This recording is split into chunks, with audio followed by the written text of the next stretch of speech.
This was 1982. 1984. 1984. Okay, because we 1984. want everybody to have this in context. So it was interesting to see who would be the final wrap-up speaker. And as he came in, he was introduced as chairman of the Fed Reserve, the New York Fed, Paul Volcker. Well, this is about as top of the food chain as you can get. He came in, and I was privileged to be not 5 feet away from him as he addressed us. He was matter of fact about everything.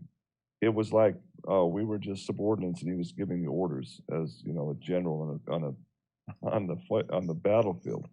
He brought in a metal wastebasket, a small one, and put it up on the table where he was presenting. Proceeded to pull out of his coat pocket a very large, long Cuban cigar. I'm assuming it was Cuban. It was pretty green. But he bit the end of it off, put it into the wastebasket, put it into the corner of his mouth, and then pulled out a money clip. And he peeled off the first bill in the money clip, Lynette, and I was very close to him there. I thought, well, this is different. It didn't look like a regular greenback. It was brown in color, dark color. He pulled it up, and he flipped it, and then he turned it around and showed us, and it was, if I remember correctly, it was President Woodrow Wilson on the front. But what struck me was looking at all the zeros. It was a $100,000 bill. Oh, okay. And I'm sitting here doing a double take. I didn't know there was such a thing. There, can you break $100,000 bill, please? Well, it was internally for the central banks. Yeah, I mean, I don't know what good those would be, other than just to carry around and show people. I don't know, but he did have one. And his whole message was, he took that bill, crumpled it up, then brought out his gold, looked like a gold-plated lighter, lit it, and then proceeded to burn the bill. And then he turned it upwards and lit his cigar with it. That was the metaphoric message, right? So he lets the bill burn and then drops it into the metal wastebasket. And it proceeds to puff away, and clearly the impression was, I have big bucks to burn. I have money to burn. But he went and he brought out another $100,000 bill from his money clip and pointed and showed us all again. He says, now this is not for you.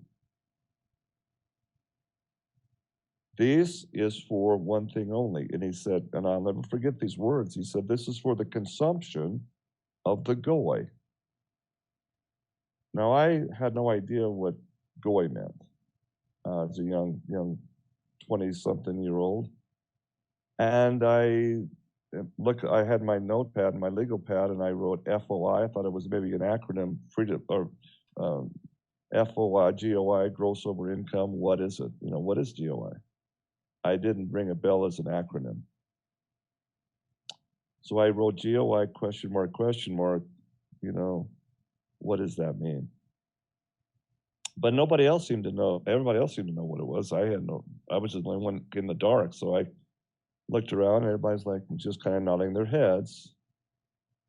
And then it proceeded, the next part of his message was, you do not use these. He brought out, and he showed us the other $100,000 bill. His central message was, this is not for you. You need to do something else. And he brought out in his one suit pocket a handful of gold coins and shook them, clink, clink, clink, clink, clink. They make a kind of a neat sound when they clink them together that way, And then he just showed him there were some U.S. gold eagles. That's great, yeah. Of course, they weren't in the plastic. They were just in his raw. pocket. Yeah, 1984, they would have been raw. Yeah, And so he took he had others, he had Krugerrands and Maple Leafs, and others, just to show. As he clinked them together, he said, these are what you buy. You do not use these, and he showed us the note payable again, the Federal Reserve note. The recipe he was giving us was you take all your profits after expenses, which would be your net profits. He said, do it quarterly or even monthly if you can.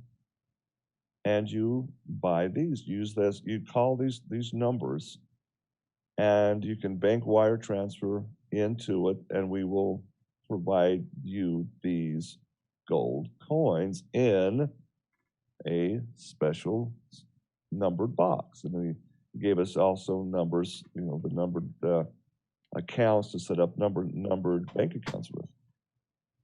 And there was Swiss bank accounts, Cayman Island accounts, and even a few onshore accounts. Okay, so this is how you do it. That was the message. That was his only message. So basically saying that you should take any profits that you make in fiat and convert it to real money gold. Exactly. That's what he was saying. If you like this clip and you want to watch the full video, just click right here. And to subscribe, click right here.